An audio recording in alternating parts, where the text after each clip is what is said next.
تمام. حته 3. والله بصي، هو لو اللي قدامك مش فاهم اصلا زراعه او مثلا بايو بمعنى اصح بالاخص، يعني قول له ان انا في قسم يأهلني ان انا اشتغل في معمل تحاليل ودكتوره زي الفل، بس خلاص ورايح اللي قدامك ورايح دماغك منه خلاص. بص، قبل اي حاجه لازم تعرف حاجه، لازم تعرف ان يعني ارضاء الناس غايه لا تدرك. تمام؟ مش بس في المجال بتاعنا او في اي حاجه، لا في الحياه عموما. تمام كده؟ فانت لازم تركزي في حالك، لازم تركزي في حالك انت وتركزي مع نفسك انت. تمام كده؟ علشان تعرفي تعيشي بسلام. بمعنى ايه؟ لو انت هتركزي مع كل واحد بيقول عليك ايه وبيقول عليك تفاصيل ايه والكلام ده كله، مش تعرفي ان انت تمشي خطوتين قدام. ليه انا بقول كده؟ لان احنا كلنا تعرضنا للموقف ده. فانا دلوقتي النصيحه اللي بقدمها لك ان انت تركزي في نفسك وبس. بالرغم بقى ان اي حاجه في حياتك مش في المجال بس. طب مجال بايوتك زراعه ده مجال وحش؟ مين قال كده؟ لا، مجال كويس جدا وفي اكتر من فرص ليه. فانت ركزي في اكتر من حاجه او ركزي في مجال معين في المجال، زي مثلا بايو انفورماتكس او موليكيولر او اي حاجه، وركزي فيها كويس قوي قوي قوي قوي قوي. تمام كده؟ يعني بمعنى صح، دوري على شغفك في المجال وروحي له. ما عجبكيش المجال ممكن عادي تشفتي وتروحي اي مجال تاني، بس المهم ان انت تعملي كيانك وتعملي مكانك وفكك من كلامهم. هيحبطوكي في الاول، هيحبطوكي، بس خلي كلامك ده او خلي الكلام ده وقود ليكي، بحيث ان انت تقدمي الحاجه الاحسن، عشان هيجي في يوم من الايام لما توصلي لحاجه انت عاوزاها وتوصلي لمكان عالي يقول لك ايه ده، انت عملتي ده ازاي؟ دي احنا اللي في طب ما وصلناش للنص اللي انت وصلتي له. فنصيحتي ليكي ان انت تركزي في حالك وتركزي مع نفسك، وعادي جدا اعملي ودن من طين ودن من عجين وكملي في حالك وتوكلي على الله، وربنا سبحانه وتعالى هيكتب لك الخير يعني.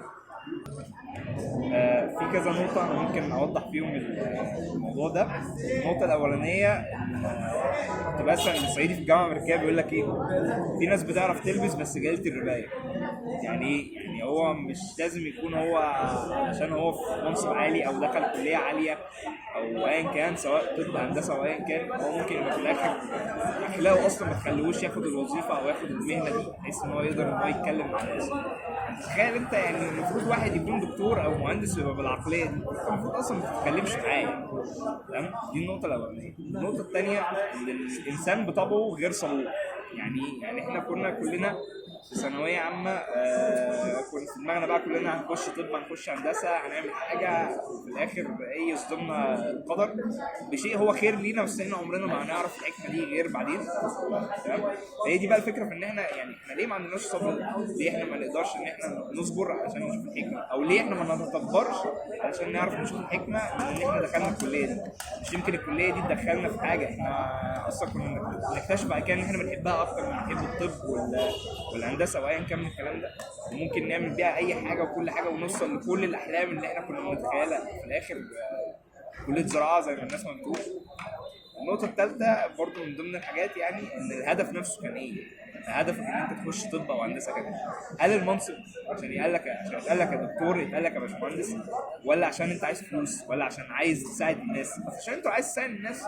كلية زراعة دي اللي انت مثلا ممكن تشوفها يعني حاجة قليلة، انت ممكن توصل للناس المساعدة كلها ان انت يا ترى ايا كان بقى توفر لهم مثلا غذاء باسعار ارخص، تقدر ان انت تعمل لهم حاجات يقدروا ان هم يستفيدوا منها في المستقبل القريب او البعيد، تقدر انك تعمل اي حاجه وتوصل برضو الاستفاده بتاعتك.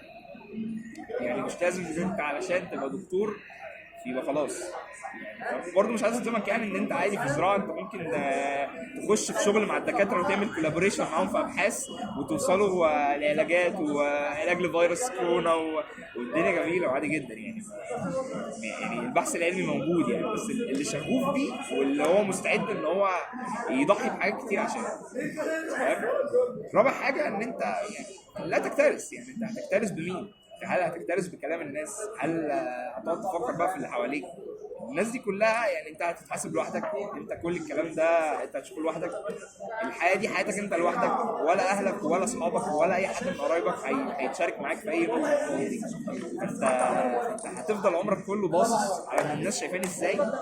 تخيل انا عمري كله كده، تخيل يعني حاجه يعني هيلاريوس جدا، اللي هو عمري كله ضايع بسبب ان انا ببص على الناس اللي حواليا هي مين وبيبصوا لي ازاي وعملت ايه.